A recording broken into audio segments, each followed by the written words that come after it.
Blah,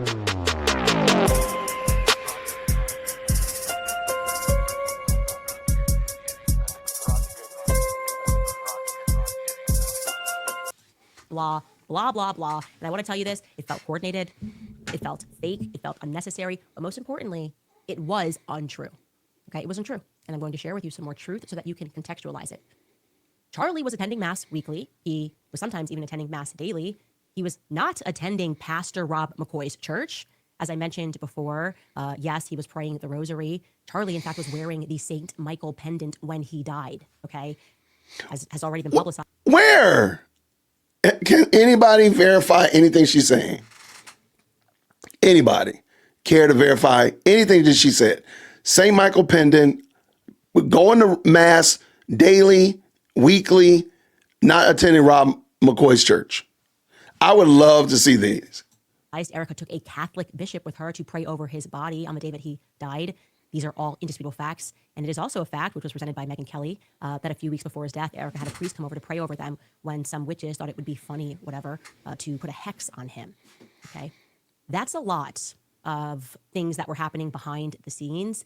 And the people at Turning Point USA knew those things to be true. Okay? They knew everything that I just shared with you. They knew for a fact. So I was a bit astonished when Andrew Colvett and Alex Clark similarly jumped in this inauthentic attempt to dissuade the idea that Charlie was softening on Catholicism. It read to me like just sheer hatred of Catholics for no reason at all. Here's what they said. I'll jog your memory. I want you to listen to this. Wait, but I want you to show. Ooh, this woman is a treat. Why is she not showing us her evidence of what she said? Notice she just said all of that stuff, praying the rosary, going to Mass, bang his head on the floor 3 times, all this kind of crazy stuff, but no evidence. But she's about to show us Andrew Colvett, and she's going to say that he's wrong. Well, then why don't you show us what the difference was? Don't you have a text message saying something different? You said he had the same Michael pendant on. Where was it? Show us. If there's evidence to that fact, show it.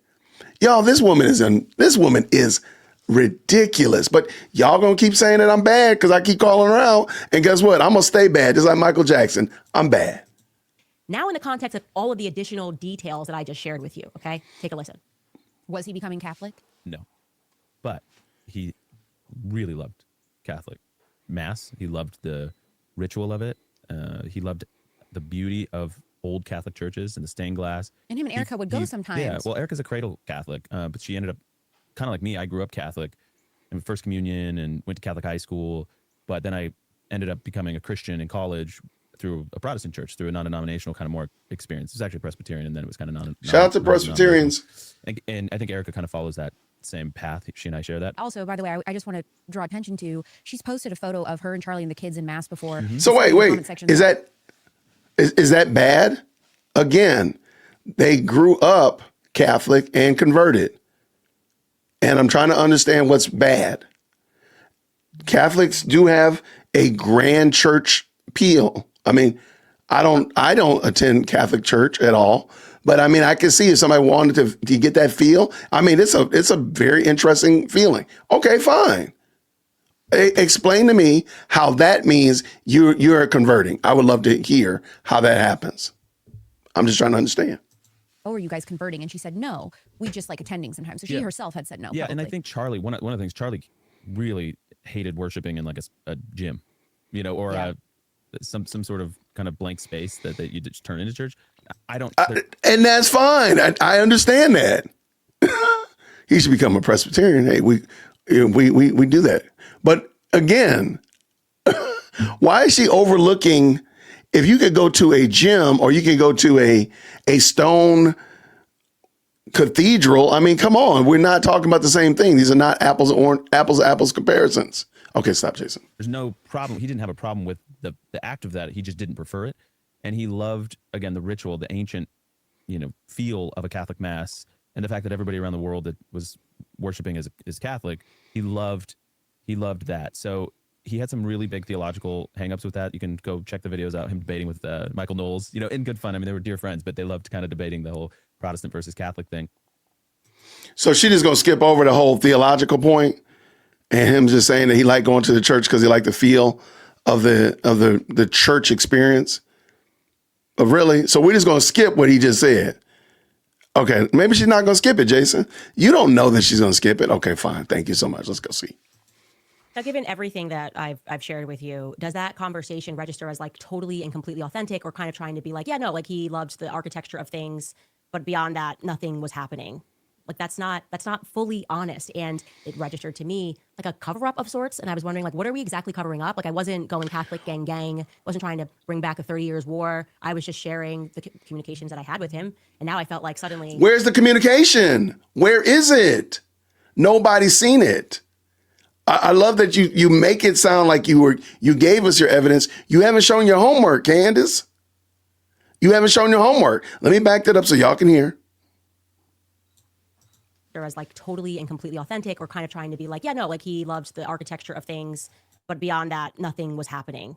Like that's not fully honest. And it registered to me like a cover up of sorts. And I was wondering, like, what are we exactly covering up? Like I wasn't going Catholic gang, wasn't trying to bring back a 30 years war. I was just sharing the communications that I had with him. And now I felt like suddenly so many people were racing to establish that his legacy was anything but Catholic, right? Like he was super de-duper Judeo-Christian. And ironically, it was Judeo-Christianity that I was challenging him on personally, like privately. Where you have no coy, you have no decorum. Go ahead and unleash the text messages. Don't give me that you hold him in such high regard that you can't show the text messages. Go ahead and release the text messages. Go ahead. Just do it. Because there's no reason, because at the moment, we have no reason to believe what you're saying. None whatsoever. There's no reason to believe you. You've shown us nothing. You literally have shown us your opponent's view, but not your actual evidence to counter their view. That's got to be some crazy work, y'all. About the political pressures of it, the way that I felt because of last year, that it registered to me like more of a cult than a true theology or a religion, or a religious aspect rather. And it was back in February of this year when out of nowhere, he's the one that actually messaged me and said, and said Catholicism is sounding better and better in February of 2024. This is kind of when here we go. Let's go. Discussion. We should chat soon. Catholicism is looking better and better. Okay. I then offered back to him a chart just showing how the phrase Judeo-Christianity kind of is really associated with the dawn of the nation of Israel, right?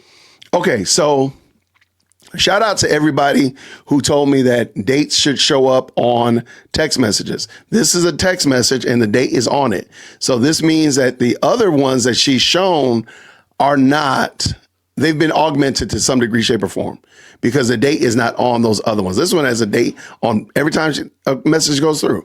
Fine. We should chat soon. Catholicism is looking better and better. Okay? Besides the fact that, what is the conversation? What does this mean? I have no idea. But let her go, Jason. Let her go.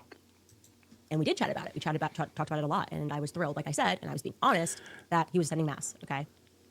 But I want to, again, state that Charlie was not attending Rob McCoy's church. He was attending Mass, so it registered to me, again, as somewhat disingenuous when Pastor Rob McCoy came out and effectively asked me to, stop looking into all of the things that had happened in the lead up to Charlie Kirk's assassination, or at least asking me to pause it, rather would be more fair of an interpretation, until the memorial, right? I'm going to jog your memory here. Here is what Pastor Rob McCoy wrote on his Instagram after I exposed the now infamous Hamptons meeting, which took place. He wrote this: Charlie Kirk was my friend, and I was his pastor. I want to simply say this regarding Candace Owens. Charlie Kirk was a friend to Candace and never publicly spoke poorly of her, although he disagreed with her. He never operated nor entertained gossip or innuendo concerning Candace. My only comment I offer regarding Candace is this: I only wish that at this tragic time of mourning, she would be the friend to Charlie that he was to her. He would never have treated Candace or her family in such a way had, God forbid, this tragedy been hers. All friend loves at all times. Proverbs. Now, I want to be very clear. If Charlie was a friend of mine, I sure hope, if I was assassinated in front of the world, that he would raise hell to figure out what actually took place in that day. That's not being a friend. A friend. Shout out. You know what? This live chat is the best live chat on the planet. So apparently, hold on. This is a new contact. You see, that's why I can't watch this stuff by myself, because I would have missed this. Shout out. All right. It's a new contact name. All right. So what made it new? Did he just update the name? Is that... I don't know, because I really, truly don't know, y'all. I'm not trying to be coy or be obtuse. I don't get it. But why is this a new contact? Why is this Charlie Kirk new? And then also, why is this from 2024? So basically a year and a quarter ago, he said this. What was the conversation about? I would love to know, why was he saying this? How did this conversation start? Or is this the beginning of it?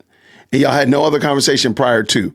Yeah, this, Candace, I don't think this is not the slam dunk that you think it is. Now, I also want to point out something as well. Just because somebody has sympathy towards something, that doesn't mean that they're converting to it.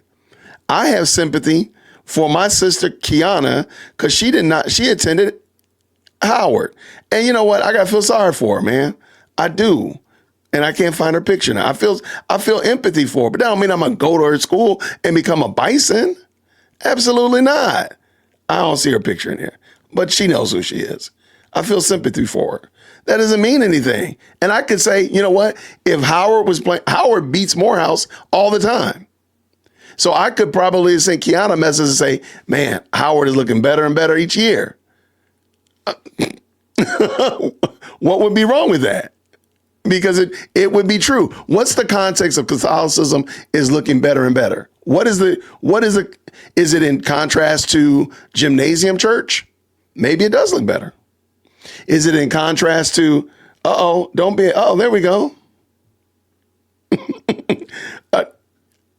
Look, I'm just saying, Kiana, you know, when they beat us, they look better. That's what I'm saying. When the Bisons beat the Maroon Tigers, they look better. That's all I'm saying. All right, let's get done with this.